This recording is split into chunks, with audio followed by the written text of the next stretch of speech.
जे महाराष्ट्रात 2,24,000 अपात्र लोकांनी घुसखोरांनी बनावटी कागदपत्राद्वारा जन्म प्रमाणपत्र घेण्याचा प्रयत्न केला।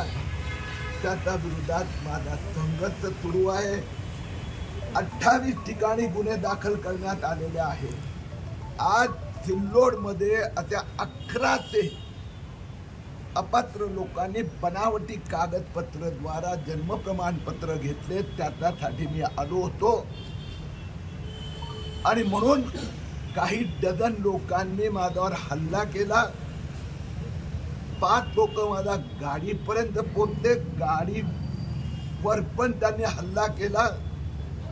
केंद्र सरकारचे CISF कमांडोच्यामुळे मी सुखरूप जळगावला पोहोचलो आहे।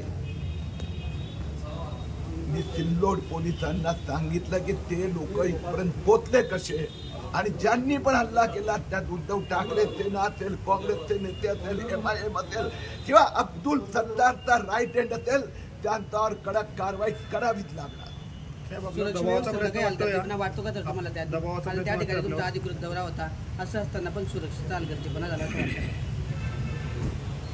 सिल्लोड पोलिसांनी जेवढी सुरक्षेची काळजी घेतली पाहिजे ती घेतली का? की सिल्लोड पोलीस लोकल राजकीय नेत्याच्या दबावाखाली काम करते, ही चिंतेची बाब आहे।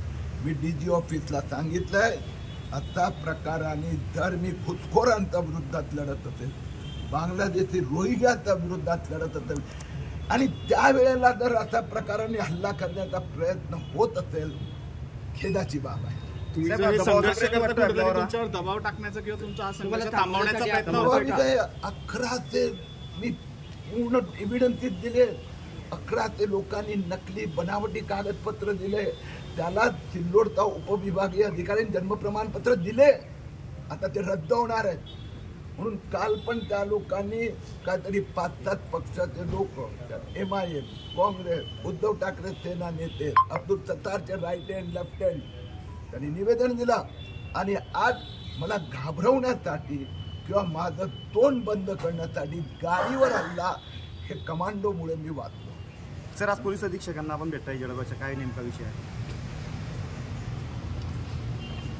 सिल्लोड असो की जळगाव असो, येथेही 43 लोकांनी बनावटी कागदपत्राद्वारा, बनावटी तहसीलदारच्या आदेशाद्वारा जन्म प्रमाणपत्र मिळवण्याचा प्रयत्न केला होता। गुन्हा दाखल झाला आहे, परंतु जळगाव पोलिसांनी त्या 43 लोकांवर कारवाई केली नाही आहे। त्यांच्यावर कडक कारवाई व्हावी यासाठी आलो आहे। थँक्यू।